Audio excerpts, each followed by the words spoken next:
But YouTube is a strange beast when it comes to what they like and don't like. And this is an election year, so a whole bunch of that stuff is going to come back up. I mean, Eric was saying that he tried to find the auction, and I was shadow banned. So maybe they're increasing all of their old stuff, you know? Hey, True Believers England team here. Oh, hold on just a second. We are going to be talking about the whole Ed Piskor things that's going around. We got a couple of things to say, I guess, you know, and if you have any other topic or something like that, just bring it up. I think even RDV wanted to talk about the Icon of Comics EVS stuff. So, hey, gossip kids. That's what we're going to be doing today. But getting, I guess, let's say again. Talking about EVS and Iconic Comics ratings. The ratings, yeah. Hey, Dalton, what's up? What's up? Feel free to jump in if you want. Well, here we go. Controversy. This is, I pulled up the one from Comic Watch here, but everybody's talking about this. This is not something that is, that's just singular. This isn't one person bringing, so everybody's talking about the Ed Piskor thing. For those of you who don't know, the best I can think of is Ed Piskor did the Grand Design books, you know, the ones that are basically, well, in all honesty, YouTube videos in comic book form. That's the best way to describe them there. He did the X-Men ones, but the X-Men ones. Yeah, he did the X-Men. There was one for Fantastic Four, the Incredible Hulk. No, I think those are different people. Yeah, I think actually Jim Rugg did the Hulk one, but he's done those. He has his own independent stuff that he's done. Oh, okay. The hip hop books. Yeah, let's not blame other people. Oh, that's right, the hip hop. Yeah. But was he okay? Well, anywho, was he the one, or was it Rugg that was doing the Red Rum, the horror? Oh, I don't remember that. Yeah, I don't remember that very much. I didn't read that one. Hello to Undead Quinn. Once again, Dalton, come on in if you want. This is going to be an evening, I think, filled with excitement and intrigue. I don't know why I said that, but okay. So anywho, let's get to this. So apparently, you have the title, Controversy Strikes, Grooming Allegations Raised Against Ed Piskor as accuser comes forward. Now, I guess we should put that out there. These are allegations. This is something they said. You wanted to voice a concern, or at least something that you wanted to address, LK. Well, just the fact that, you know, if you've been hanging around in, you know, these, you know, circles, certainly Comicsgate, things like that, you're aware of various people, what's been called the Whisper Network, you know, other mostly female creators that, you know, have had their own issues and then basically have looked to go seek and destroy on people for, you know, the smallest transgression. And so when I first heard about this, the first thing that popped up was one of the leading contributors, shall we say, to the Whisper Network, Alex DeCampi, who's just been behind some of these just awful things in terms of trying to get people's careers destroyed. Yeah, you know, basically going out, and there was some other guy that I've never heard of before, and what was really just annoying about that was it was less about what the particular allegations are and more what the typical of airing of grievances, saying, oh yeah, this guy was a jerk all along, this is why women have so many problems in the industry, blah blah blah, all the usual stuff. And so that immediately throws a red flag up for me of, okay, how legitimate is this? You know, is this somebody who's just, you know, frustrated? And, you know, again, I hate saying, you know, because it sounds bad, he said, she said, but, you know, all we have to go on right now is, you know, this, you know, Instagram and supposedly these direct messages, which, I mean, if anybody knows, you can easily fake stuff left and right. So, I mean, to counter that, I would say the fact that, as far as we know, he hasn't come out with any kind of public statement, you either acknowledging or denying the allegations, and certainly nuking all of his social media, doesn't look good. But, you know, until there's more action, you know, this is all we've got. And, you know, and if it's, and I'll say right out in front, if in fact that, you know, the actions and the behavior that has been described is, you know, 100% true and accurate, then yes, he, you know, deserves the full weight of, you know, whatever, you know, legal consequences, career consequences, what have you.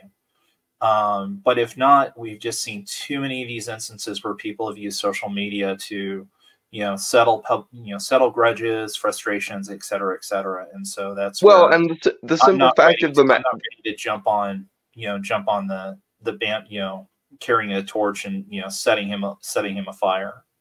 The simple fact of the matter is, and this is something people should keep in mind, allegations are not conclusive. Allegations are not evidence of wrongdoing. They're evidence of someone wanting some blood. Whether that blood be justified or not is the issue, but allegations themselves do not a conclusion make. They don't indicate anything other than someone wants blood for something. That hasn't actually been true since before social media. There's a lot of things that if you're accused of, you're guilty of. In court, of course, we're supposed to be innocent until proven guilty, but in the court of public opinion, it has never fallen that way. Which is why I pointed out, because whether it happens that way is not the issue. It shouldn't happen that way. Allegations themselves do not constitute evidence of wrongdoing. Agree. They constitute evidence of vendetta. Whether that vendetta is justified or not is an open question, but it's not evidence by itself. Let me go into this article. Let me go into the article here. It's talk about alternative writer Ed Piskor, creator of American Splendor. I thought, what's his name was American Splendor? Harvey Piskor. And X-Men Grand Design and co-host of YouTube channel Cafebi. By the way, it's up. I heard it got nuked and all the content was removed. It's up and running. I looked it up. You can find it. I saw it. I checked it last night and I was like, well, no, it's here. Yeah. So he's on that with Jim Rugg. It's come to spotlight recently over yesterday's allegations of disturbing behavior, which could look like potential grooming of a young up-and-coming artist, Molly Dwyer. I have never heard of her. Sending her trouble direct messages while she was 17 and he was 40. And I'm going to say this once again. There's a difference between legal and just creepy. That absolutely the legality doesn't matter. That's just freaking creepy. Yeah. Well, legal Piskor rose / immoral. Yeah. Yeah, there you go. There you go. That's a good way to put it. Piskor rose to fame after his Eisner-winning work in Hip Hop Family Tree in 2013. He'd catch Marvel Comics' attention and be tasked to headline the retrospective at X-Men Grand Design. And, of course, they've been doing the thing. Here's Molly Dwyer. I cannot imagine they picked this to be flattering, unless she tattooed that all over her face. But, yeah. Well, and it says the post began yesterday. Really quickly, if you scrolled back up just a little bit, you can see your icon there of the sad clown face. So, yeah. Again, we're I get it. Never mind. I'm not going to say anything because but just never mind. Yeah. Now, okay. Going before we go, cartoons. Let's see. Cartoons saying that's how irrelevant the industry is. I didn't hear about any of this on Twitter. It's all over comic book Twitter. Cartoons is also saying, do you think they're going to try to Me Too on comic book industry to try to control editorial boards, because we're seeing they're losing control of the tech industry? They've actually tried this before. As a matter of fact, Ed Piskor was one of the ones that signed that ridiculous "I promise not to be a rapist" thing. Like, wait, you got to promise? You got to write that? Put that in writing? That doesn't make you a good person. I'm sorry. This is not something you should need to put into writing.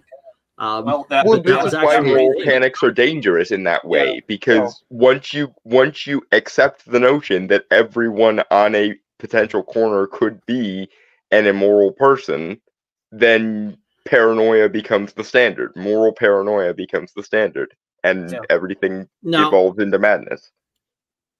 Undead Quinn is bringing up the fact that she waited 4 years to say this. There could be a couple of things going on. One is personal. She's trying to.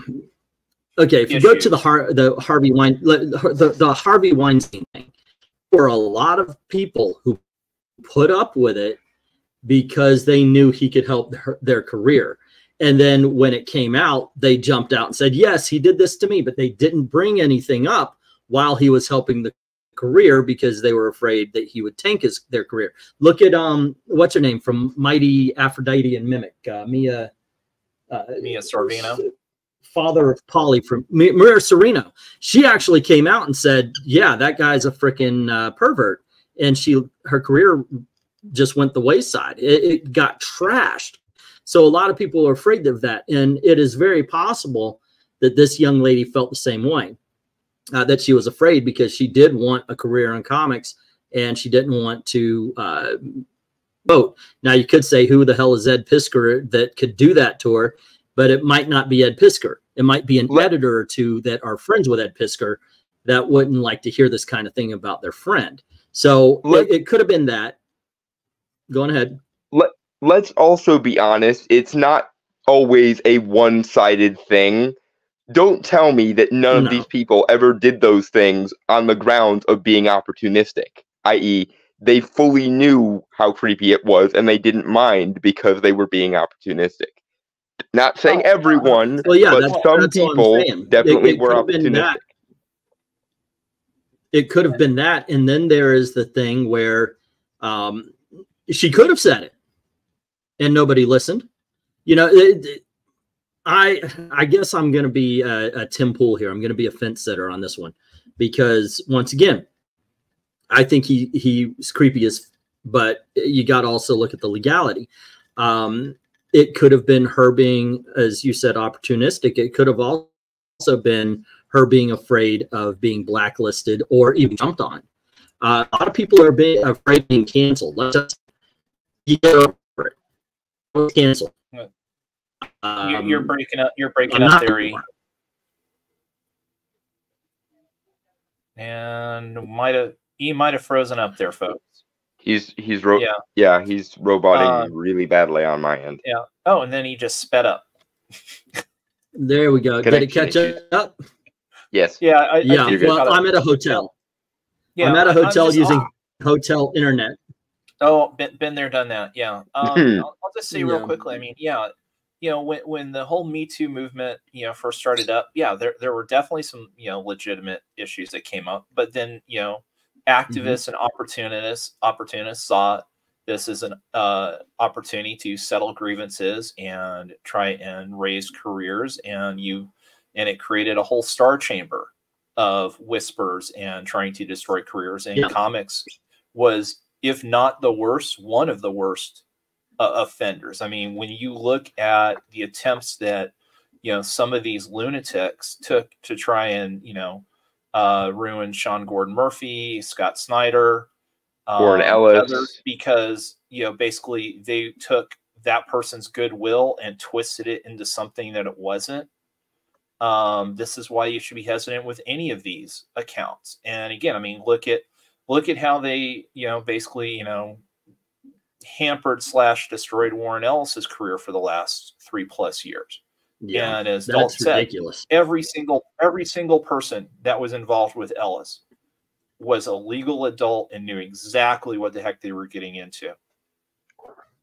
So that's the one that, in the end, well, that does happen with certain groups. It's like no matter the good intentions when it started, it ends up just becoming something different once they have completed their goal.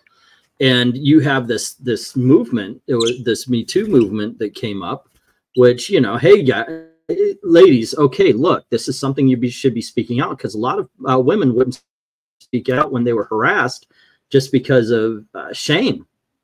And so Me Too has actually a decent beginning. But then you have people coming out and said, this guy asked me out when I didn't want him to. That's a form of rape. And wait, what? No. And now, of course, everybody, you get women saying, why don't men talk to women anymore? Well, let me open that door for you. But when anything you do wrong might be a bad thing, then you stop doing anything. You approach a girl that doesn't want you to approach her. You don't know she doesn't want you to approach her, but then you end up on social media. He's a creep. Yeah, I can get it. Okay, so it goes on to say the post began yesterday as Dwyer began posting screenshots between Piskor and herself, showing some very disturbing behavior from the comic book pro, asking if she were 17. Okay, let's go through this because it's just going to tell you what we're about to read. And it shows it shows Piskor with lovey eyes. But wouldn't this one off to the side be her responding? Yeah, the one to the right. Isn't that how it goes? This side is yeah. So again, so she's flirting back at this point. Yes. Yeah. Well, and okay. Then hold on. Let me finish this, and then we'll comment on it. Then he says, "Draw anything cool lately, nerdy girl?" And she says, "Just self-indulgent doodling today." And he says, "You're so effing good, Molly." And okay, she's 17. He's a creep. He said, okay, Ed Piskor is a creep. He likes little high school girls and slid in my DMs when I was 17 years old. I didn't know of him, and he found me simply by me liking one of his pictures, sending me a post of myself in my school uniform, calling me a cute nerdy girl. Oh. What were you about to say there before I go off on a rant? Okay, so again, we only have her word for it, because here's something that I don't think people are looking at, and I hate myself here that I feel like I'm defending him, but I'm trying to point out, you know, facts or information here. So all we have is a snippet of this DM, because if you look at the top here, of that first icon, it says reacted to your story in an icon. So we don't know what the exchange was before that icon. And then so then we only have this, and then we have her whole editorialization, her viewpoint of what this is. And I'm sorry, but I'm just going to flat out say it because I'm an old guy. But if you're posting a picture of yourself looking like that, and you've got a sad clown looking avatar kind of thing, I'm sorry, I'm thinking you've got some mental issues that you need to square away with this. So to take this 17 completely at face value is, you know, not the right thing to do. At 17, I would have to say it's kind of almost a typical thing, because this is at that age, young girls sometimes are trying to find who they are and such. And I don't mean the air quotes as in to be dismissive, but like even teenage guys, you don't have a grasp on your identity yet, a real identity, not exploring. Yeah, being edgy is a good way of putting it. I don't mean identity is the way it's used today, but the point is you don't know a lot, and you feel figuring out your boundaries or where you fit and things. Yeah, exactly. And I've seen this whole "woe is me" thing from kids a lot, so it's yeah. But the posting pictures of her, now if she included that or anything, it would have been okay, but she's saying he posted a picture of her, which if he did, once again, dumbass bird, come on, don't mess me up here. He didn't post a picture of her. He liked a picture that she posted and commented on it. Oh, okay, so she put it out there and an older man responded. Yeah. This is, you know, I told my daughters, I told both of them, by the way, even my very conservative in the classic style word, youngest daughter. When some guy gave her a number, I said, do not send nudes. Do not put out stuff like that. You do not put stuff like that on the internet because it's always out there. I told Ashley when she started dating, do not put anything like that on the internet. And because it's public. And at some point in time, some creepy old guy like this may actually say something. So anyway. Yeah, and by the way, it seems to me, and I might be getting this out of context, but it seems to me like he reacted to a picture she had posted publicly, not something she had sent privately, not something that was in DMs, but something that she specifically had posted publicly. Well, I'm sorry, but if you deliberately put out the come hither, don't be surprised when people do inevitably come hither. That's what it's for. Yeah. And I'll say this right now too. Maybe she's posted this publicly out there, but her then coming out. So her posting this top part, and again, this is where, and again, and being young, she's probably not thinking this way. But again, typically, if you want to make the biggest impact, you put the most important evidence first. And so, if you wanted to convince me that what you're saying is 100% correct, the first thing you would have posted is this, where he quote unquote slid into her DMs and sent the picture of her in the school uniform with the first time calling her a nerdy girl and saying, hey, come out to Pittsburgh. You post that, then I'm more that's the most incriminating or innocuous, DM here that you started with the top. Yeah, that actually, the beginning of all of this would be the smoking gun. And once again, this is an issue beyond just what you're hearing. The legality of it is something that we don't know. We were talking about this before we started. It depends on the state and the age of consent. You mentioned something about meeting and the Mann Act. There's a lot going on here legally. And so the only debate here really would be the morality of it. Let me continue, and then I'm going to get some comments here. Let's see. Sending me a post of myself in my school uniform, calling me a cute nerdy. Now, he might have taken that picture and sent it to her saying, hey, you're a cute nerdy girl or something like that. To come out to Pittsburgh and stay with him.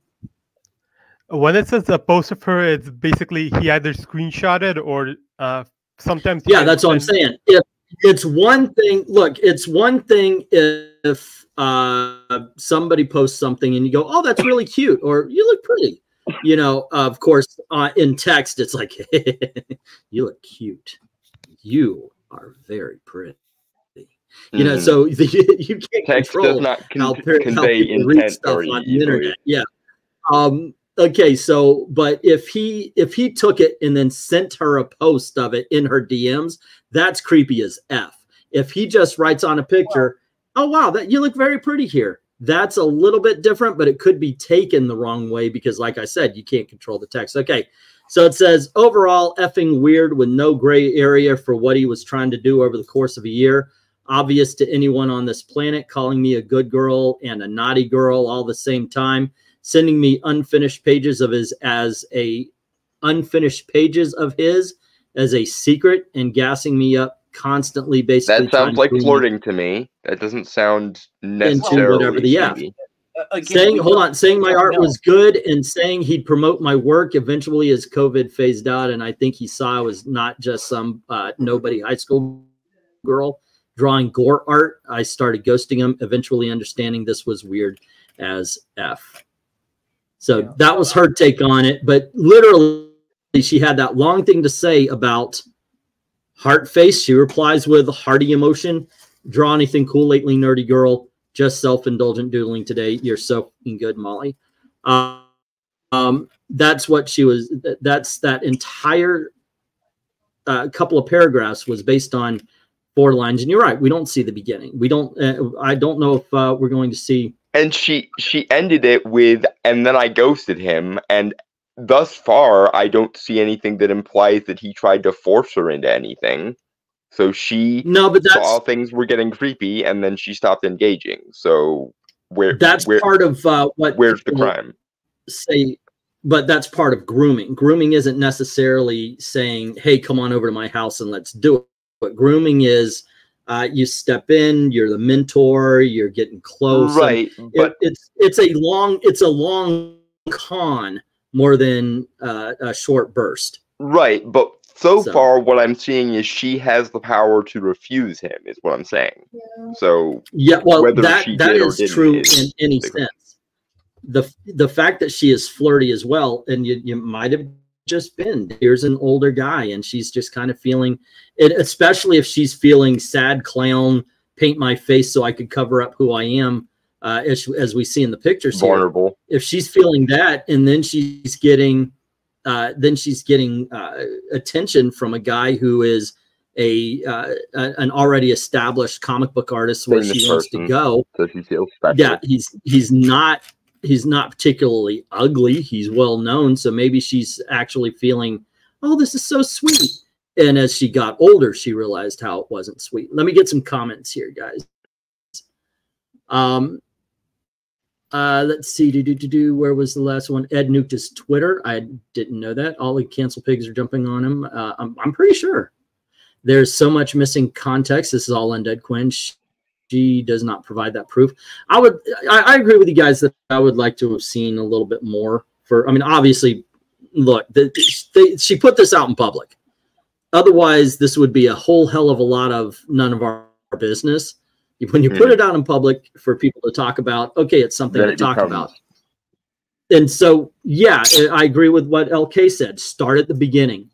You don't start in the middle. You don't start with something that's that is as what do you call it? Obscure is what they start at. Don't like you take said, things out of context. Don't reframe things. Don't poison the well and try to weave a narrative. You have to provide as much evidence as you can. As LK pointed out, there's literally reacted to your story. That's what begins this whole thing. So there's something else. Cartoons is asking, I think it's also deliberate. They destroy the romance in everyone's life. The only way to meet anyone is on dating apps. So if I have any advice to young people is get off social media and get off the dating apps. Dating apps are cancer. Yeah, I remember under 17 baiting adults and Dead Quinn. So I don't remember that. My first girlfriend was 16 and I was 19.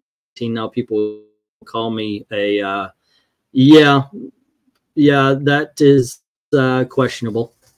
But once again, if it's legal, you know, let's see, some female at 17 go after older guys. Those older guys are dumbasses if they fall for it. That is a point.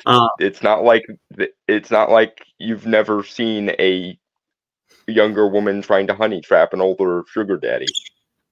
Yeah. Dave Asanowitz is saying you got a pretty mouth. Thank you, sir. Everybody under the bridge thinks so too. That's how I was able to afford this hotel. I just got here, so there is actual evidence to the well, we're going over what they say is the evidence right now, Sam. There is evidence that Ed Piskor is creepy as, in my opinion. Yeah, you love the thumbnail. Thank you, Myra. I didn't know if anybody was going to get the groomer pile reference. Please share this because YouTube is going to shadow ban the out of it because of the word groomer. This not bad as the Vertigo writer. Which one was the Vertigo writer? I'd never heard of him. Says Glenzer. I think Ellis probably. Take your pick, but I think probably talking about was it? It's Warren Ellis. No, I'm thinking of was it Ramon Villarobos? You know, yeah, that's right. Yeah, he was actually something, wasn't he, at the time? Yeah. Yeah. I think it was that person. I don't remember 100% if that's the creator's or the writer's name. So, you know, if I got it wrong, then I apologize in advance. But I know it was off of that Border Town book because it made like 2 issues and then was abruptly canceled. But this, by the way, could be the comment of the night already. So you're worried that you get more shadow banned? Yeah. Well, actually, yes. Go on ahead, Eric. Our evil black cat, Eric's black cat. When I go to my YouTube page, the homepage, you're not there. Anytime a YouTuber I'm subscribed to is live, it's always in the homepage as well as the subscription, but you're not in the homepage. So yep, Eric was saying the same thing. Eric freaking Breen, who's been on this show damn near as much as I have, has not been getting my notifications. Yeah, for me, it's a 50-50 shot whether I get your notifications or not most of the time. But shadow banning doesn't exist. So yeah. But I agree. I agree with Maranya. Let's cut the crap and not pretend like there's a moral fixation here. They just use the authority of morality to get their own back. Yeah. Sorry, I need to clarify. Sorry, I need to clarify real quick. So yes, it was not Ramon. No, it was it was the writer. Yeah, Michael Hart's saying that. Yeah. What's going on with Vanilla Ice of Comics? The writer. So. All right, so let's move on here, and it goes on to say, okay, so right off the bat, she says sometimes, but I'm a slut for line art. So there's something, once again, there's something going on up top, but she is literally putting in I'm a slut for. She's flirting back. Yeah, that's flirting words, because you wouldn't use that. A glutton or I'm crazy about. But as you said too, more importantly, it's clear that there's at least one line above that, because if you look just above the R in 4, there's a drop down, which I'm going to assume is probably a P. No. Scroll back up. No. So in the purple bubble there. Oh yeah, right here. Line there. Right at the top, right above the R. Line. Yeah, there's at least one line or 2 lines of text before that. So again, it's why did you cut that out? What are you framing here? And that's my biggest problem with this. And again, it's not to defend this guy per se, but it's when you make serious allegations like this, you damn well better have the proof. If you're doing it in public like this and you're not going to the police, you're not going to a lawyer, you're not doing anything that people should do to hold people accountable. Instead, you're trying to use social media to, I'm going to call it, destroy somebody's livelihood. Especially when it's a serious allegation like this. Calling someone a sexual assaulter is as good as calling them a subhuman monster. Those are equivalent statements. Yeah. Okay, so after sometimes, but I'm a slut for line art, he says, damn, this is incredible work, and then says, are you 17 or 18? I'm a be so mad. I'm a be. First, can we stop with I'm a be? I'm a be serious. The zoomerisms or zoomerisms, He's a hip hop guy. He's gonna write like that. He's gonna sound dumb. Okay, so anyway, I'm a be so mad if you say 17 because this crushes me at that age. Now, I don't understand what he's saying here as far as there could be a couple of things. Are you 17 because, wow, that sucks, I wish you were 18, it would be legal, I've got to keep my distance? Or is it like, fuck yeah, you're 17, you got one good year left, lady, you got one good year? Or it's, I'll say this because I have watched, I've been a fan off and on of cartoonist kayfabe, and so I know watching some of the kind of the earlier episodes and what have you. Both Rug and Piskor, are lifelong, comic book fans and started drawing, since they were like, 10 years old or in their early teens. You can easily interpret this as, are you 7 or 18? If you say 17, this crushes me at that age of, wow, you're that good at 17. You're much better than I am. Your talent is more than your age would imply. That makes sense. That makes sense. Or you're better than I was at that age, or That's what whatever. He's saying. Like he's better than his 17-year-old self. That's what it sounds like to me too. It sounds like he's saying, now "Wow, your talent is overdeveloped for being 17 if you're that young." No, that's what I got too. Let me go through this because this is her reaction to that. because now that we're talking about it in context, it really does sound like he's talking about the work. You know, you crushed me because I wasn't that good at 17. Boy, what the hell is wrong with you? And that could actually be what's going on there. That makes a lot of sense at this point. So she goes on to say, I don't like pests. I don't like creepy old men who think they have the ability to play around with malleable young girls with no real grasp on the situation because their predator have a successful career in comics. If anyone would like to see further evidence, just DM me. I don't have a problem posting the rest of the screenshots, but I don't feel the need to share it. You should. You make everything else public. You got it. You should put everything out there because, yeah, after what we're talking about, anything you don't feel the need to share is suspicious because it sounds like you're going at it with a selection bias to make the narrative stronger or make the frame up stronger. Yeah, they're obviously talking about an art piece, and he says, "Damn, this is incredible work." Now, it would be. Here's the problem I have with 17 or 18, though. This is one of those things that, are you 17? Because damn, this crushes me at that age. Then I can believe it a little bit more. But he says 17 or 18. Now, if you say, wow, are you 17, 25? How old are you? That makes it a little bit different because 17 and 18 is a lot of times the difference between illegal and legal. And that's what has me looking at 17, 18. But if you take it all in context, what it sounds to me is he is saying this about the art, but he's also fishing. There's a lure right there in the 17 and 18 thing. And here's the thing. We've been talking about this. For those of you who just popped on, we have been talking about this. There is so much to this. This isn't she's right. This isn't he's right. There is so much to this. I think that both of them are really freaking wrong. As is so often the case, shit's complicated. Who knew? Yeah. So anyway, she says she doesn't have a problem if you DM her, but in all honesty, like I said, I think she should have.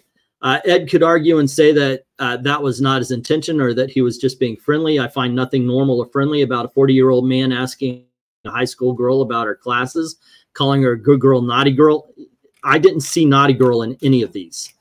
If you're going to say he did something, I saw nerdy girl, but not naughty. Yeah, I saw nerdy girl. Right. Yeah. If you're going to say he called you something, you have to put it out there. Asking her to come visit him once again. Once again, there's nothing here that paragraph. Okay. Asking her to come visit him, saying we'll be partners in crime, and asking if I snitch or not. Like, what the F? This is not a cancellation event. Lies. I'm just telling you the truth about this person. The truth that a lot of other cartoonists are aware of, who I know for a fact are aware of, that Ed Piskor likes young girls, and he will try to use his fame to get them to FaceTime him, give them attention, or make them come and stay with him. I don't know if this has worked for him, but it doesn't matter. This behavior is disgusting.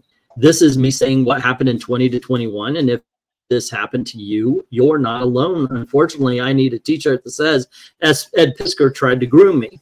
And I didn't even get a free copy of the X-Men Grand Design. To this day, Ed Piskor slides into my DMs calling me kiddo. Ooh, shit, I call. Hey, kiddo. I call my daughter kiddo.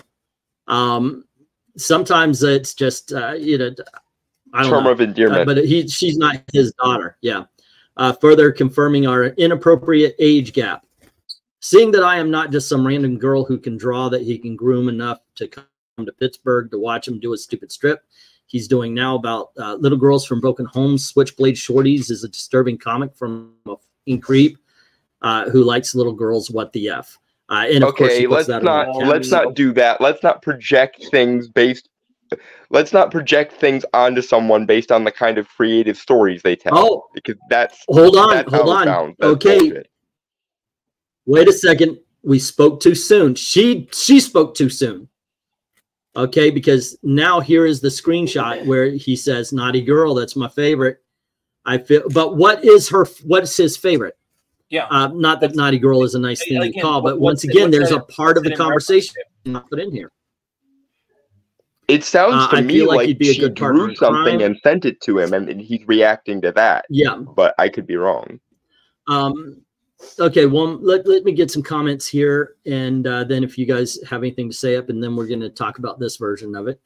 Let's see. Also, the kind of evidence can be fake. There are many programs which will create text conversations out there. They look real. That is true. That is true. Social media is a weapon. That was from Maranya. Social media is a weapon. The term social terrorism exists for a reason. You got to be careful on social media. Seriously. No one told Ed that. Are we still using that word? Weren't cool in the 2000s, much less 2024. White people who prefer to be black people, the of course word. That this was Edith Piskor and it was a 17-year-old male. Is this a story? No. Once again, there's legal not. and moral, and that we're talking about. This the same Ed, the Kent's Big, got upset with Red Room mouse cover. Maranya is saying Glinzer Edith Piskor would be championed, and probably as a stunning and brave cougar. This is also Maranya is true. also saying, I wouldn't DM this person because she would turn around and claim that anyone who DMs her is a pervert and a harasser. I wasn't even about to, by the way. This chick is missing a lot of content. Oh no, Context says, you just pull up, I wouldn't even. Apparently that will get you blacklisted from politics, according to Sargon of Akkad's case. I guess so, but yeah, I wouldn't even. So Paolo is saying, considering her art makes Mike Diana look like George Tuska, she shouldn't be surprised 40-year-old indie artists spot her Instagram no matter how old she is. Let's see, they're attacking the work. Says Undead Quinn, this seems like a very well-crafted narrative, says Michael Hart. Dark Admiral, whether or not the dude was up to something, you should know better. You got to conduct yourself in a manner that's above reproach, especially if you're a public figure, says Dark Admiral. And read his Red Room. It was Saw with Bitcoin. Okay. So it does say he does call her a naughty girl in this one. And he says, I feel like you'd be a good partner in crime. Now, and he asks, you're not a snitch, are you? Okay.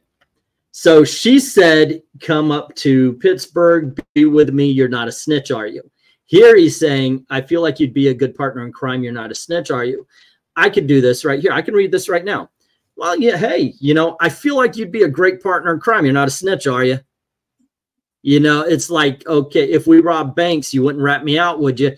That whole thing is sarcasm, and she's acting like it's like, I want to bang you. You're too young. You're not a snitch, are you?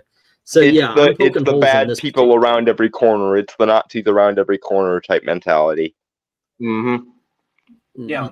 Once again, we're and not she said, but the full context of the discussion here. And again, that but really, the last really bothers me. line. But okay, but you also have to pay attention to those little symbols. He says, naughty girl, that's my favorite, rock and roll, Dio, devil horns. Okay. Yeah, that's and then he says, let me get there. I feel like you'd be a good partner in crime. You're not a snitch, are you? If we rob some banks, you wouldn't rat me out. Heart. And then she says, I wouldn't dream of it. Heart. Go, okay. I thought you had something to say. What? Well, again, as I'm talking about, again, context. Naughty girl, that's my favorite. That means that whatever they were talking about, there was some kind of choice of, hey, do you like this term or do you like that term? And she said, I like naughty girl. Oh, naughty girl, that's my favorite. And then I feel like that's crime. You're not a snitch. Or maybe she sent him a piece of art where she was drawing a naughty girl character, and he responded with, naughty girls are my favorite kind of characters to draw, or my favorite kind of stories to tell. I think LK's right. I think he sent 2 pieces of art, maybe 3, and he is responding, naughty girl. That's my favorite. Because that's an exclamation point right there. That's not a comma, which would be naughty girl. That's my favorite. That is naughty girl. That's my favorite. So he's, yeah, you're right. I think he's responding to a choice here. Yep. Let's see. Fun fact: P. Diddy got arrested for trafficking. Yeah, I saw that. Well, I saw. I don't know if he. Well, okay. Clarify. My understanding, and I haven't looked at it beyond just what I've seen on X, is that several of his properties got raided. You know, search warrants basically for the FBI. I haven't heard anything about him being arrested or detained or anything like that. So let's, you know, whatever stop, Oprah is going on. It may relate directly to him, or it may be associated. Who knows? We don't know, because the FBI usually doesn't talk about that stuff. Okay, I'm going to just guess that Spaghetti is a sock puppet of some sort, saying, "Yo, Ed is a freak. Shut up." Let's see. It follows like Honey Trap. Says Undead Quinn. It follows to me like she's looking for attention now. In all honesty, now I got that Samantha Fox song stuck in my head. What was that? Naughty Girls Need Love Too, right? Wasn't that what it was called? Yeah. You don't remember Samantha Fox? I remember her, but I don't remember what her songs were. Every guy that was a teenager in the 1980s remembers Samantha Fox. These are snippets totally out of context. This useful idiot honeypot fed this stuff to this site to get internet clout and poison the well. If this was a court case against Piskor with fake info. It does seem like a poisoning the well. It seems like nothing here is actually actionable, but I can make it seem weird if I portray it in the right context. So I'm going to do it. See and that's where I'll disagree with you. And this is where I had the big problem with, is especially in 2024. If this were 2014 or 2015, okay, I could have a little bit more sympathy for this individual.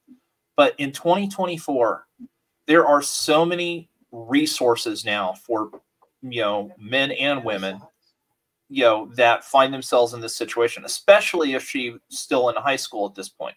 You don't think she couldn't go to a guidance counselor, and the guidance counselor would be 100% backing her on? Right, but that's what I'm saying. If she had anything actionable, what reason does she have not to make use of any of the resources we have? Or any of the culture that, I mean, this entire rigmarole is dependent on a culture where she knows she'll be believed, where she knows it'll be a big deal because of the #MeToo ethos. Yeah. Okay, so it continues. I prefer to be... It goes on to say, I'd prefer to be Raoul Duke and Dr. Gonzo if that's an option. Is this a... what's his name? He says, good girl, you give correct answers. That is a beautiful sight. That's not even all of it. And by the way, look right here. There's even more. This isn't even the same freaking... No, it's cut up. It's cut up all over the place. And again, that's a big problem. Context. Now, is that her doing it, or is... I'm assuming it's her doing it and not Comic Watch.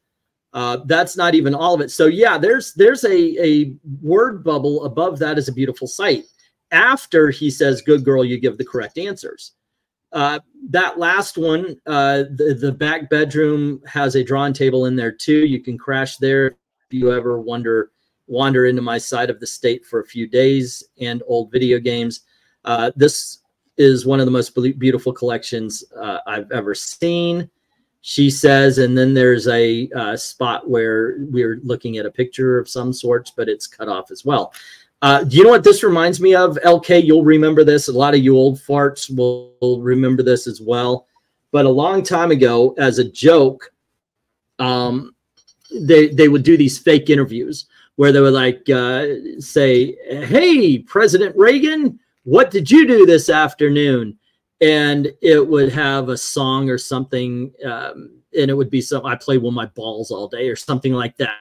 And it would be obvious, or it would be a Reagan clip from a movie.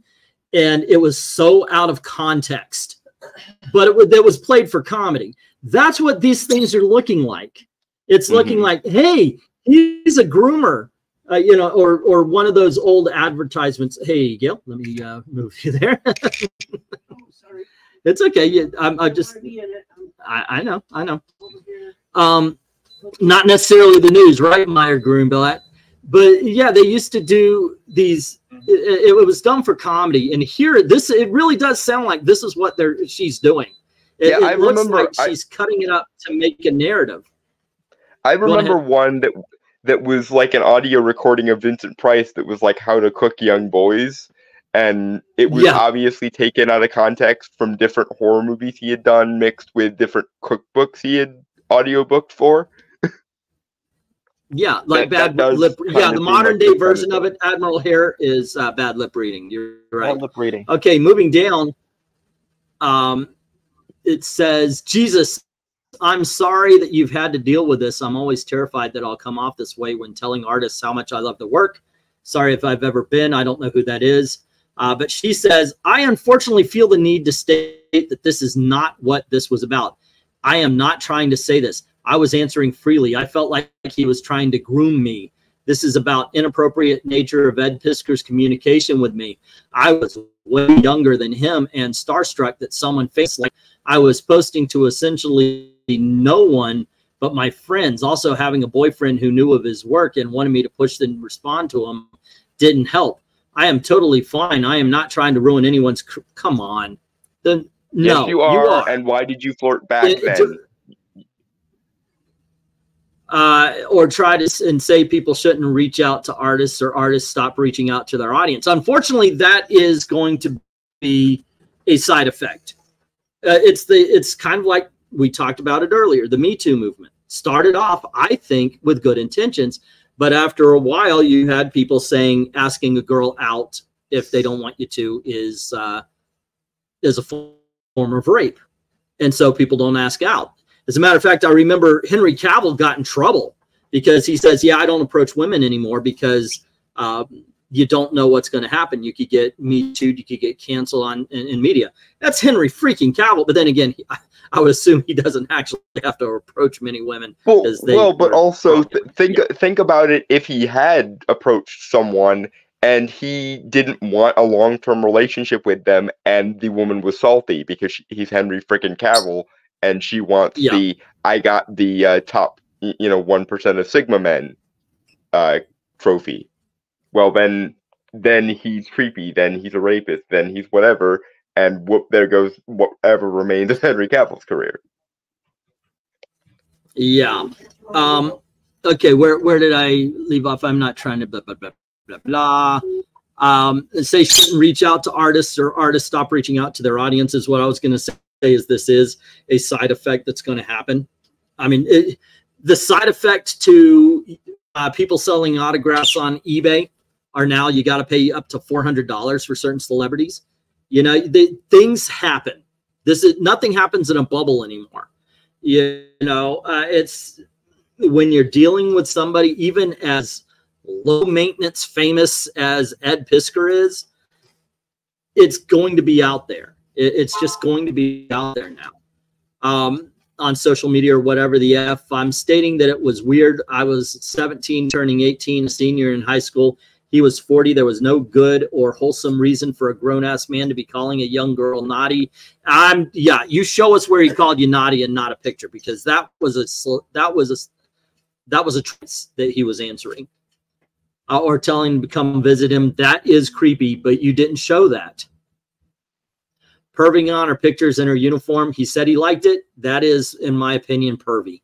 I'm sorry. But if you know the young girl, you don't talk about the young girl. That is pervy. I will back her up on that. That is just something I truly believe.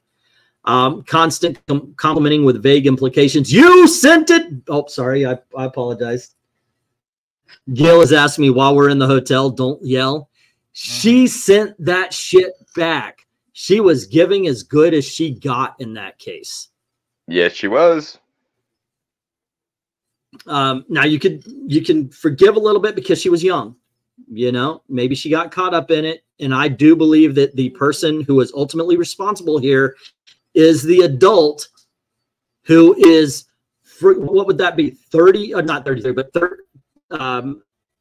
23 years. 3 years older or something. Yeah. 23 years for senior. He knows this. He knows he shouldn't have been saying stuff like that and doing stuff. He was the one that needed to be. If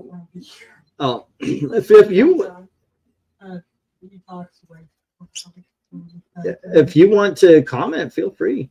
Yeah. No, I want to leave. Okay.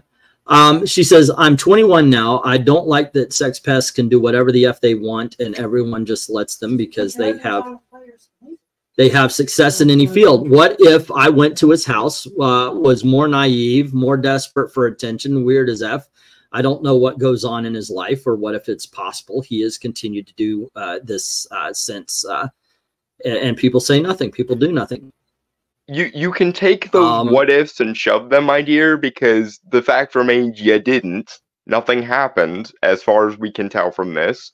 And if anything did, you probably would have led with that. So you can take this, well, he looks creepy out of context, therefore he must be an untermenschen, and shove it, frankly. There's no evidence that it went above him being slightly creepy and socially awkward. And also, that's another thing to consider. Artists are sometimes socially awkward or sometimes say things out of context, especially if they think they're just being relatively private. So there is that. Are we going to say that he shouldn't have known better? Sure, but also let's not pretend like so many of these Me Too accusations haven't boiled down to someone did something that I found to be more creepy than socially awkward, and therefore tack fear them out of existence, please. No. That's bullshit.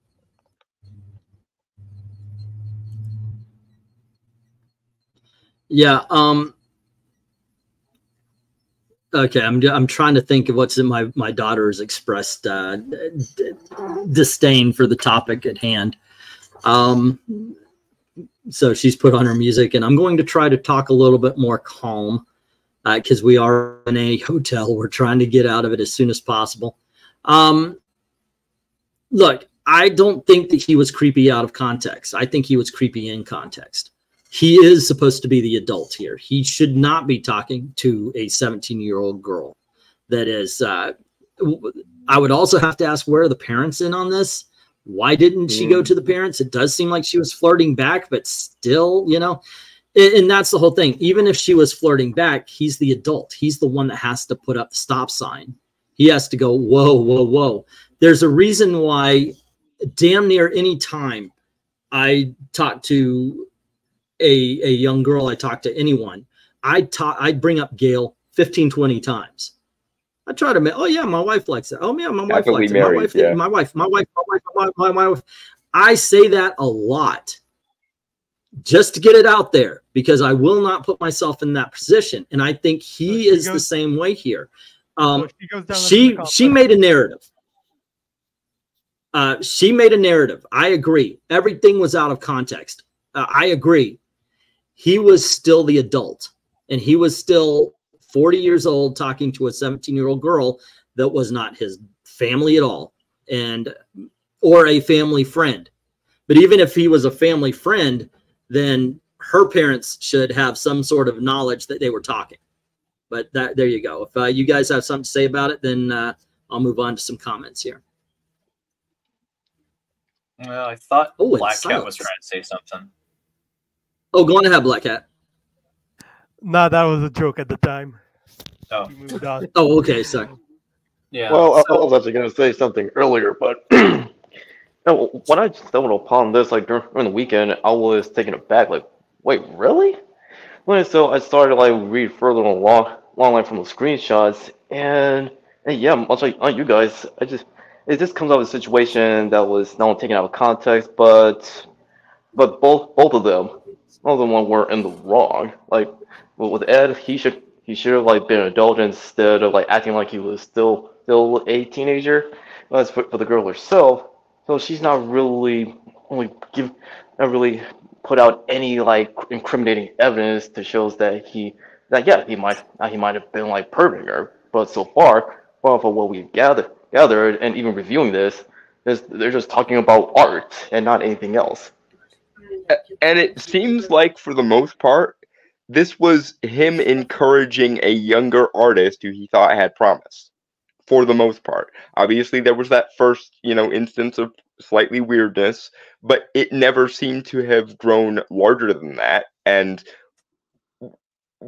given the full context, that one slightly weird thing is all that seems to have actually happened of substance, and that I could just as easily chalk up to he thought she was a cosplayer or something and was being socially awkward, which is creepy, but not damn the consequences, nuke this guy from orbit creepy. I had speaking on that terms, I had a run-in with this woman named Princess, goodness gracious, what is her name? Princess something or other. She's she's a cosplayer. She did an awesome Starfire. If you guys go to the Nubia, the comic book origins of Nubia, that's her. And I thought she was a great, she was a great Wonder Woman. Okay. She's black. That is the only reason why that is relevant is because I had it on a Nubia thing, and she thought it was at first creepy. I took the picture of her and put it on there, and I told her, I said, because she was like, "That's not even Nubia," and I said, "Yeah, but what's Nubia's costume except for sometimes she dresses up like Wonder Woman?" I thought, you have a great costume and such. When she first talked to me, it was very much, she thought it was very creepy. I took her picture and I used it as the thumbnail. And I had a conversation to explain to her. I said, no, literally, I just looked up Black Wonder Woman. And hers was the best picture. I said it had nothing beyond that. So there is a case to be made where, yeah, okay, he could have been commenting on a cosplay. We don't know because she didn't post the picture. That's part of the problem. It's one of those things where, unfortunately, before it sounds mean, but one of the worst things that happen when women are literally sexually assaulted in a way that we can't say on YouTube without getting even more shadow banned. Mm-hmm. There is a problem that they usually do not go straight to the police. Sometimes they feel so bad that it happened, they go and take a shower and wash off the evidence. This is one of those things that if this happened, it needs to be reported right away. If you're going to use the freaking social media to report it, right away, it has to be done then and there. This is, some people are saying it's 4 years. Some MARANYA saying it's not. It's fake news. But it truly does. This is the kind of thing, and this is where like I said in the beginning, the Me Too was very good. It let a lot of people who were victims feel confident enough to come forward. And I think that's one of the big problems, because the longer you wait, the more people can punch holes into it. Now, Dark Admiral is saying, you can mention Gail all you want. I'm never going to give up on you. Thank you, sir. You made me feel young. Yeah, thank you. Okay. Thank you. Some more stuff on the DMs about the Piskor thing. It's time. He's coming bitey, very bitey. Yeah. Like I'm trying to. I was just going to quickly, say, because I know that we've had some trolls in the chat here, and here's the thing: I'm not defending him, but I'm not taking her side based on a few select DMs and her statements. We're way past that at this point, especially when I saw some of the usual Whisper Network subjects that were, crowing about this and, saying everything. And yes, there, you could see, I mean, anybody who writes a book and draws a book like Red Room, is a little creepy, weird, off, as we've learned, most comic book artists and writers are. I mean, that's what creative people are in a large degree. So, here's the thing. I want to see his response and how he defends himself. And, I'll say that, if he doesn't defend himself, then you really have no other choice but to acknowledge it as fact. But until we hear his response, I'm not ready to fully accept that what she says is the 100% gospel gospel truth. I get that. There's too much that was left off of the conversation at this point. And I do agree with Maranya. If you DM her, you risk becoming a part of the conversation in a way that you don't want to be. And yeah, but as far as being creepy, I mean, didn't we go through this with James Gunn? James Gunn's got a creepy sense of humor. Shit, when me and Gail were young and we only had Ashley, she was a little baby. And we would get this, oh, where'd you get such a lovely baby? First of all, f you, what the hell does that mean? And, you know, so I kind of figured that. So just for kicks, one time we were at the Publix, oh, that's so lovely. Where'd you get such a pretty baby? And I went, okay, so I know this guy, but first you need about $50,000. And she was like, Gail's over here. No, she slaps me. You know, some people just have that kind of sense of humor. Now, I didn't see anything funny in these in what was written that could have been kept out, but a lot of times in text, context is. You don't have a lot of context in yeah. Can't these sites filter people by age and other factors? They could, but why would they? I mean, isn't there a thing going on right now where Pornhub is not in certain states because those states require proof of age? You know, it's some of these they don't even want to. He's already known to be a creepy bastard. Right now, this isn't Texas. Yeah, Texas put in a law requiring you know, proof of age using some kind of system, and Pornhub said, yeah, we're not gonna do that, and basically blocks any Texas addresses is what their statement was. You know, so you have that, and then, you know, I haven't looked at what the language of the bill is, because, you know, as good as it sounds on the face, I'm not sure it's anywhere constitutional. But I guess DeSantis signed a bill today or yesterday that, you know, basically you know, makes it illegal for anybody 14 or under to be on social media, and 16 and between 14 and 16 like have to have some kind of like parental permission or something. So I'm not sure how they're going to enforce it.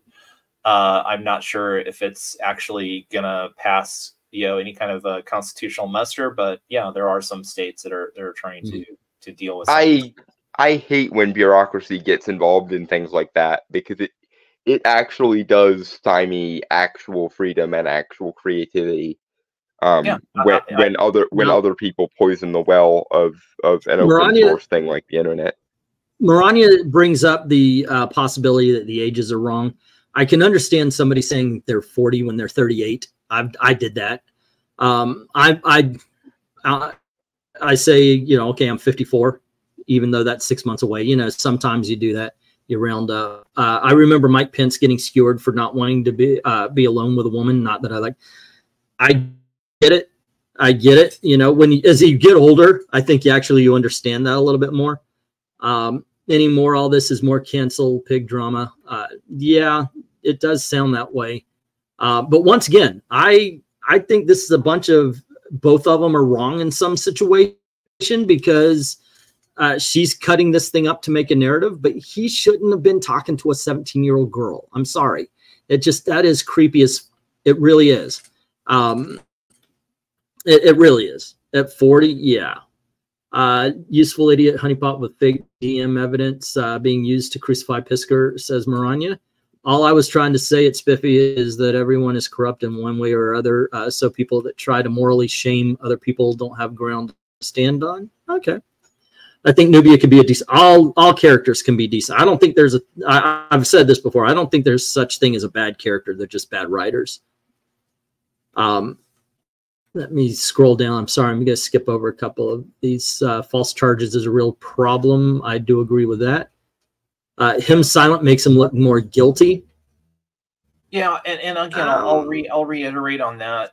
Yeah, it is you know, curious, disheartening, whatever word you want to use it, that, you know, there wasn't an immediate denial, but, you know, at the same time, I can only imagine, hope to never to God have to experience something like this, where, I mean, this would obviously be just an absolute sledgehammer, and, you know, what do you do? How do you react? So, well, now, which is why I opened with the idea that it's important to remember at all times that accusations themselves do not constitute evidence of wrongdoing.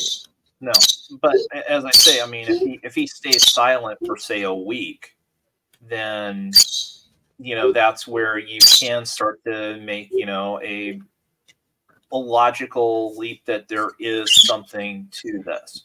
Unfortunately, he's damned if he does and damned if he doesn't, because if he says anything, people are going to say, oh, you're a liar, you're just trying to cover your ass, you're just trying to get away with it, blah, blah, blah. And if he doesn't say anything, then it's suspicious that he didn't say anything. So what's to be done now? Yeah. Well, as I say, I mean, if he's gone, if he has gone to seek legal representation, a lawyer would tell you, shut the hell up, and let us speak for you. And so that's the thing I would suspect if that were the case, there would be something in the next 24 hours. And if there isn't, as I say, I mean, then the longer his silence kind of drags on, the worse it's going to be for him. I think actually, if you consider the attention span of the internet, if he keeps silent for a week or two, the next bad thing is going to come. That's how. I mean, it's a whole different thing. What can he say? What can he say? What he could do is fill in the gaps. She put. I mean, he's got. If he didn't delete all the screenshots, he's got the same stuff she does. So he could very well fill in the gaps and show all the missing pieces. I know Dragon X. That's why I muted myself while they were talking. But we're in a hotel room.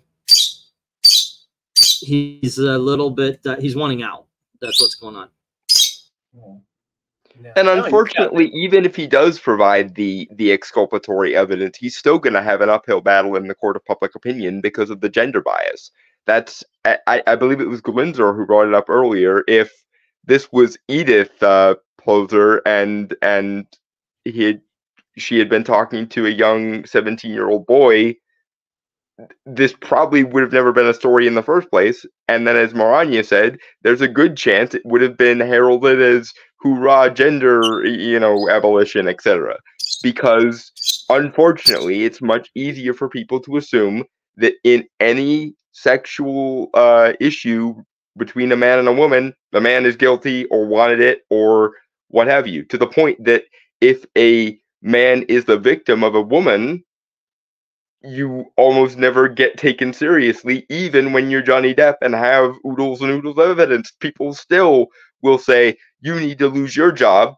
Nothing ever happened to Amber Heard's job, but Johnny lost his job for like 6 months to a year and never fully recovered his reputation entirely. Well, except and if you want to talk about people who cared about the evidence. The Amber Heard side is, and the media is going back in for another round. They've been bringing it back up over the last month or so, again, to try and rehabilitate Amber. Basically, is what the case is, and trying to gaslight people in that what you saw is not what actually happened. Who are you going to believe? The virtue of womankind or your lying eyes? Yeah. Basically. Well, just remember, we just had the Acolyte trailer drop that told us, not to believe our eyes and to feel instead. Tell me that doesn't sound like the feminist credo. I have not yet seen that or the Penguin trailer. I'm more excited for the Penguin trailer. I did put up a poll, by the way. Is pistachio louder than Twiddles used to be? Yes or no? Heads up, a crazy leftist working for the Daily Cause named Graverial Discordus is coming to the defense of Ed Piskor. Understand this. I am not coming to the defense of Ed Piskor. I do believe that Molly, what's her name, did a lot of wrong in the way that she posted everything, but I still hold that he being the adult should not have engaged in such a manner. He was flirty with this 17-year-old girl. if she was 17 at the time, because that's now a question as well. I absolutely believe that he, being the adult, is the responsible one here. So I'm not defending him. I'm just saying at this point in time, I don't think there is anybody who's right on this. Now, if it does come out to that all this was true, obviously she's right, he's wrong. To me, I will anyway, that's the way I would see it. I will defend the principle of innocent until proven guilty, and I will defend the principle of I will go where the evidence points me and no further. That's where I'm going with this. Yeah, I understand that position too. Yeah, well, and I'll just point out, man of action saying don't defend this guy. He's already been shown to creep. That for purposes of this, that's irrelevant. It's the bottom line is I don't want to see somebody's career destroyed over false or misleading accusations. Period. If he was a creep and he did engage in illicit, illegal, immoral behavior, that's a completely different story. But right now all we have are just these allegations, and if he's a creep, guess what? There's plenty of creeps and bad actors in comics. That doesn't mean they all should have their careers ripped out from underneath them. And here's the other factor. When did we decide that being a quote-unquote creep or being socially awkward or being uncouth was tantamount to being immoral? They're not the same thing. There are plenty of people who, gosh darn it, just don't read social cues, or gosh darn it, just make a mistake once or twice, or gosh darn it, just look bad in the way they phrase things. But that's not tantamount to being immoral, necessarily. Is it a little bit sketchy? First of all, sure, but let's not hang everyone who's ever done something that was a little bit sketchy one time or out of one piece of context. Also, I would like to say this. Dominic, you have been here for about a half hour now and haven't said a word. What's up, man? I just did earlier. Oh, okay. I missed that. I'm sorry. Maybe it was when I was muted and trying to get the bird to stop. Sorry about that, man. How you doing? No, it's all good. Not hard feelings. Yeah, the bottom line is like, look, Piskor, he is innocent until being called out is not tantamount to evidence. I'm sorry, man of action, but I'm standing by this. Accusations let Dominic, do not let Dominic evidence, talk. Let Dominic talk, and then put in your 2 cents. That shouldn't have been brought up. Definitely that shouldn't have been brought up while Dominic was speaking. I'm sorry, I didn't hear him. I'll have to disconnect and reconnect. Okay, go on. The internet. Okay. Okay. All right. Go on ahead, Dominic. Okay. Well, what I was saying earlier, Piskor is innocent until proven guilty. All right. No, what we've been reading, for some of us reviewing so far, is a series of miscommunication. And so far, it has not been any irrefutable evidence to prove that he has done a criminal act. Because again, it comes off more as like a conversation going on by artists. However, Piskor, he should have been the adult and told her no, look, you're a talented artist. You have potential to be a great artist. However, this flirty behavior, this needs to stop. I'm old enough to be your dad or uncle. Yeah, that's where I stand there. Let's see. He's louder than Twiddles in his later days, but I'd say he's the same volume as Twiddles when he started. Cartoons is saying, but he played himself years ago when he was shown the door for the progressive movement, and he helped in the sheer when they attacked us. Oh, yeah, we talked about that a little bit ago. He was part of that whole sign this paper. We promise not to rape somebody. I shouldn't have said that word, but yeah. Now the TLC creep song is stuck in my head. I always go Radiohead. Yeah, I sent you that and a few other stuff on the DMs. Oh, okay. Let me go to Twitter's and here we go. Oh, there we go. Yeah, this is what they signed. So let me share this. Sorry about the bird. let me see. Share screen. Oh, do you mind if I share out the DM there? Nah, it's just me answering stuff. Nah, it's just me sending you links and answering stuff on Jeopardy. Yeah, so nothing sensitive there. Okay, cool. There we go. Is that being shared now? There we go. Okay, this is what he was part of. It was a whole thing, and we brought up, we thought it was ridiculous, and of course, by saying this is ridiculous, we got called all sorts of horrible names and accused of being for everything on this list. Yeah. So it says, men in comics say no. There are a lot of ideals we claim to honor in comics: hope, justice, unity, innovation, creative freedom. And by the way, this came about not from anything like Esquivel and all that kind of stuff. This came about because we said, why don't you give Riri Williams her own comic book?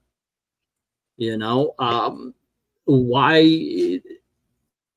are you race swapping this person? Why don't you've got 100 black characters that you have not written yet. Put that black character out there so we know them better. This kind of stuff was in response to us saying that kind of stuff. Little did we know. So it says, I promise to never abuse, harass, groom, or manipulate women. Oh no, wait, this is also the Warren Ellis thing. I actually am wrong. I think this came off after the Warren Ellis thing. We promised to hold. Because Heather Antos had her Fifi's hurt for the 18th time or something like that. Of course, to hold ourselves accountable for our own actions, be open to the comments and concerns of peers, and educate myself in. To actively intervene when we see or know of abuse or harassment. See, some of these I agree with, but I don't think that you need to sign a paper for it. To ally for women and all people of marginalized, who's marginalized? Genders and sexes experiencing abuse, harassment, grooming. See, to ally for women experiencing abuse, harassment, grooming, or manipulation should have that's how that should have been put. To actively call out for friends and peers even when no one else is watching, and to commit to this pledge for a long haul and keep this conversation alive in the industry. I guess that's what she's doing right now. But once again, here you have somebody who signed that, who is now part of it, you know, who is now seeing the butt end of that particular gun. So I don't know. As much as the irony is the good guy. As much as the irony is amusing me, I still hold that my principles are my principles, even for people I consider to be a political enemy or someone I dislike. Like, the rules are the rules for everyone. It doesn't matter if he said something stupid 10 years ago or 5 years ago or however long ago.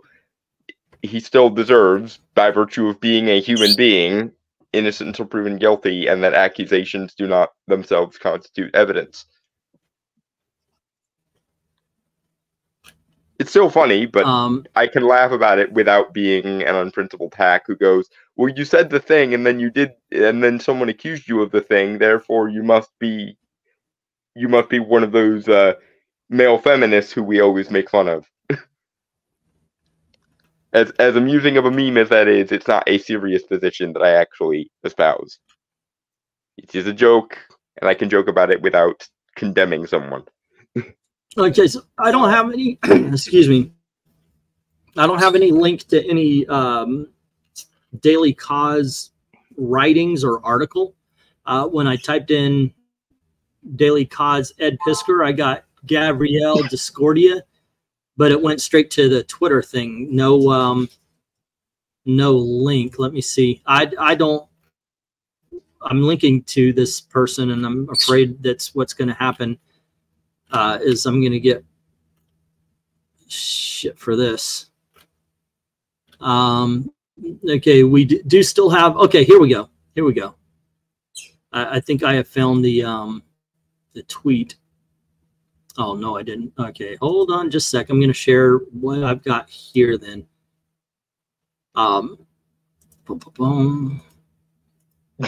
And this yes, is Windsor, I agree. daily, Ginger side.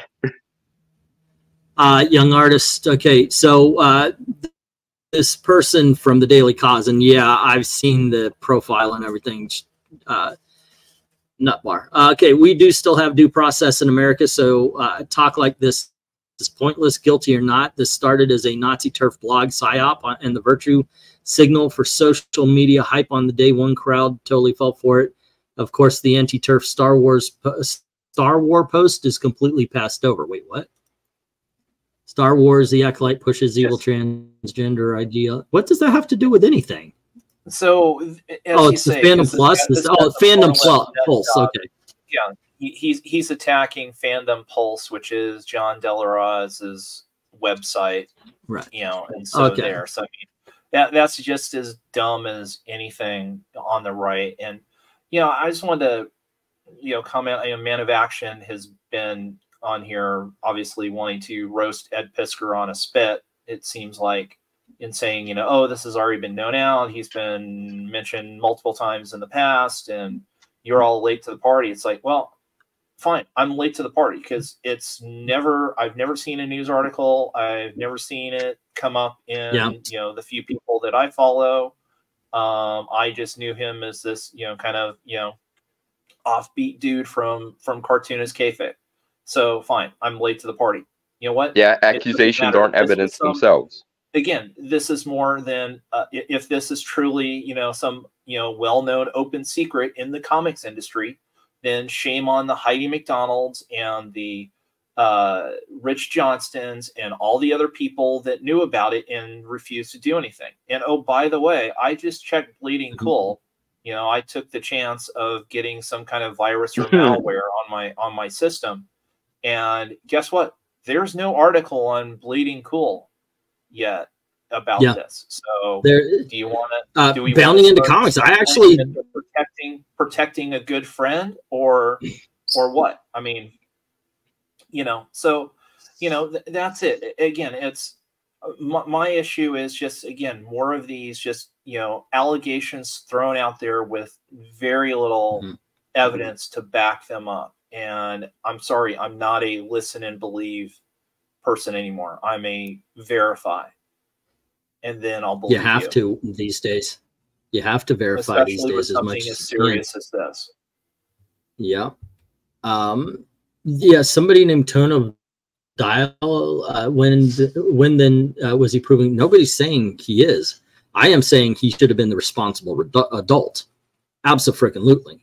Because once again, what we mentioned was her story had a lot of holes. You could see where they were started. A conversation was started midway, but that does not change the fact that he was 40, allegedly, and she was 17, allegedly, and he should have been the adult and not engaged in that whatsoever. So he put himself out there, and that in my opinion is not an opinion. Being that old, he should have been the adult. And I get it, one more year and that changes everything, but still, that's a long 365 days. It's just and that's something he should have watched out for, being the adult in the situation. Can we talk about how Ed has a criminal head shape and wears a bucket hat at 41?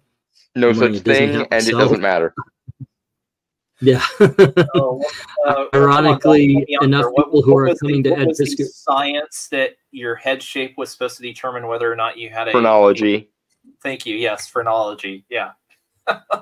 Or physiognomy, depending, but still. I mean, we might as well go back to that, since a lot of the science on the left nowadays might as well be as accurate as phrenology. Also, speaking of bad comic reviews, verifies his MARANYA. Go ahead. Speaking of bad comic reviews, he doesn't have to wear the hat just for fishing. He could have a style. Like, I wear a top hat and a bow tie in every circumstance, and that doesn't say anything about my character other than that I'm a bit of a posh twat sometimes. Not a lot of people know this, but that hair is connected to the hat. He is balder than I am. No. You can't say it, and then just to let everybody see it without the hat. Yeah. There you go. Let me see. Glinzer. So before Disney bought the rights to Disney and made Luke jerk a space cow, Luke had a hot redhead ex for a while. Oh yeah, he was married in the books, but they said we're not doing the books. Ed Piskor was listening to that Stray Cat song. Stray Cat, Sexy and 17. Yeah. We used to make fun of those songs when we were kids. When I was 17, I made fun with my friends about that because it was there was one. What was that guy's name who spun around with his guitar? Winger. She's only 17, but she gives me love like a kitty porn queen. It was a ridiculous song. Those aren't the actual lyrics, though. Yeah. Okay. My phrenologist assures me it is a complete, accurate, and scientific method. Okay. According to Paula Piskor, is 40 now, and she's claiming he was 40 4 years ago when she was allegedly 17. A lot of holes there. A lot of holes there. He is jealous of Dalton's hair. That's what's going on. Damn straight. Damn straight. Now, I have that kind of... I have that kind of lush mane, but it's now under my arms, in my nose, and ears. That's what happens when you become 50. It's bad comic reviews. Listen to the lyrics of Room Service by Kiss. Yikes. Yeah. There's some songs out there that really, I mean, even way back to the Beatles. Well, that's in the description, by the way. She's just 17. You know what I mean? And the way she looks. I fell in love with her. Yeah. It's all over the place like that. Hell, if you really want to go that far, we can go to you are 16 going on 17. Yeah, right. Let's see. Well, I mean, why don't we switch over and talk about the pressing news here, where I just saw on Twitter that people are alleging that P. Diddy's plane right now is on its way to Cape Verde, and he's fleeing the country. I thought he was arrested. Yeah. No. Maybe we'll talk about P. Diddy at some point. He was never arrested. If she's 21, she said this happened when she was 17. She's making up ages to fit her narrative. Chuck Berry, Sweet Little 16. Yeah, if you listen to music, it's been a long time. Artists are always weird. This is not news. Yeah. I don't know. Anywho, I say, since we've been talking about this for an hour and a half, we say, guys, what's going on? Are you going to continue your readings of the Captain Marvel, or has that come out yet? Actually, the latest issue just came out last week, so yeah, we can certainly pick those back up. What about Outsiders? Yeah. Outsiders, yeah. Well, there was Outsiders number 5 that came out, I think, 2 weeks ago. Okay, so we have some bad comics to be beating down then. Mm-hmm.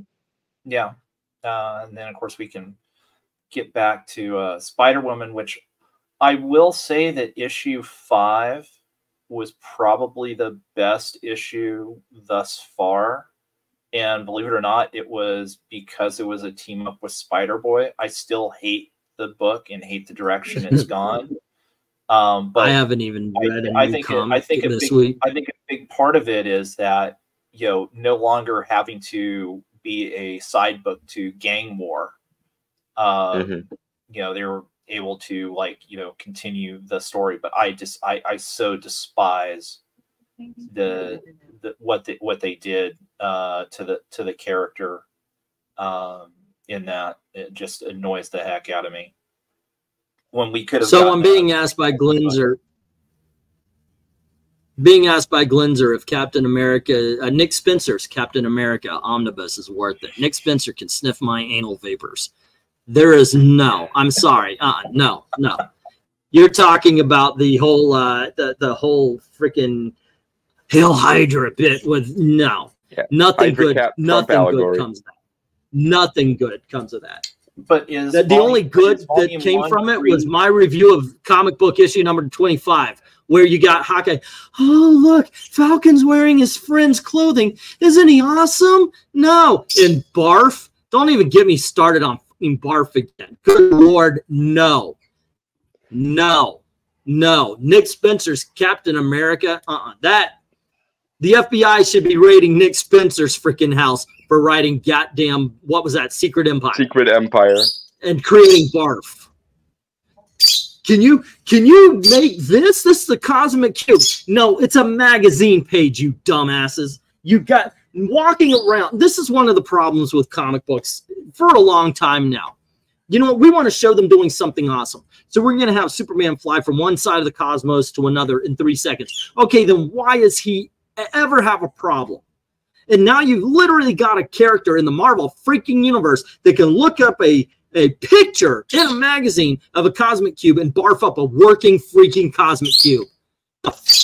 You just go on. That is one of the worst freaking stories ever told. For Christ's sake. Power scaling is you got sword. You got sword outside. It doesn't matter unless we say it does. You got sword. You got sword outside of a shield that's surrounding Earth, and they can't get in to stop the Secret Empire from happening. But right next to Captain America's America Chavez, her whole freaking power is teleportation, and they spend like issue after issue after issue after. What can we do? Maybe we need this complicated plan. You're literally right next to a goddamn teleporter. This is one of the worst freaking things to happen to Marvel Comics since goddamn Tom Brevoort. It is. Well, it's because they don't care about in-universe logic or in-universe character consistency. They simply view things as a means to an end, and therefore whatever we want it to mean at any given moment can be the thing because non-diegetic bullshit. I disagree with you on Kingdom Come, Matt, but otherwise the Civil War thing is spot on. The only way Civil War works is if you write every character as if they're dumbasses. Civil War was the beginning of the end. Okay, that's why I put the comics dying in 2007 timeline. But yeah, Secret Empire, freaking Spider-Boy, the modern version of Dan Slott trying for character creation royalties. Yeah, I can see that happening. Sounds like these comics are being made by Lily Orchid. I don't get the hate on Kingdom Come, though. You got to help me out on that one, Matt. But there you go. You know what? Thanks for hanging out with us, guys. Keep an eye out for readings by LK and Dalton. And I do want to do one. Maybe this week we can do a. Also, how is Skeeters? Has Skeeters number 4, I think, come out yet? Oh yeah, that's right. Skeeters 4 is out, so we got to talk about that one. We got to go through that one too. Please watch those videos. As a matter of fact, I've posted a whole bunch of comic book origins. They're going to come out every day at 3 o'clock. Because YouTube said that was a good day for my audience, but the numbers have proven that wrong. But yeah, so check those out as well. I'm actually getting some future books set and ready to go. So check those out, and don't forget to like, share, subscribe, do all that kind of stuff. And I don't know if there's going to be an auction this week. I guess there will be. It'll probably be another 50 center. We're trying to get into a house or an apartment complex. We looked at one today that it was a working man's neighborhood. There were like bottles and stuff around, but we went and checked out the house, and it had this thing called a basement. I have never seen one before. It's a murder room. I can murder people there if I can get them through the house quietly. Yeah. But yeah, it was studio down in the basement. Actually, that's what I told Gail. I said, if I can get the internet down there, that's where I'll set up a studio and record there. But even if I have to do it from the bedroom again, at the very least, Gail can watch her TV in the living room with the bird and not be disturbed by it, or I don't have to be disturbed by the bird. So yeah, we're going to be. if DC has a equivalent of Secret Empire. Off the top of my head, I would say maybe Countdown, but that's or Asbar maybe. But like those were just something that drives me. Something that drives me is up the wall, like Secret Empire. Yeah, as a matter of fact, it's but it's not so much a story, but a period of time. I can't talk too much about it because I just didn't read it. And that is the day that Brian Michael Bendis came all over the DC universe. Think about, I was doing these videos where I would do the top 10, and then I would actually stretch it out to the top 20. And I would count, okay, well, in the top 20 today, Independence had 4 books. Marvel had 5 books. And I kid you not, 11 books for DC. DC with Rebirth was kicking all sorts of ass. And then we got these advertisements. Bendis is coming. Bendis is coming. And everything stopped. Everything good about DC Comics went away. And it's never recovered. Bendis not only, it wasn't just Bendis coming. Bendis brought friends.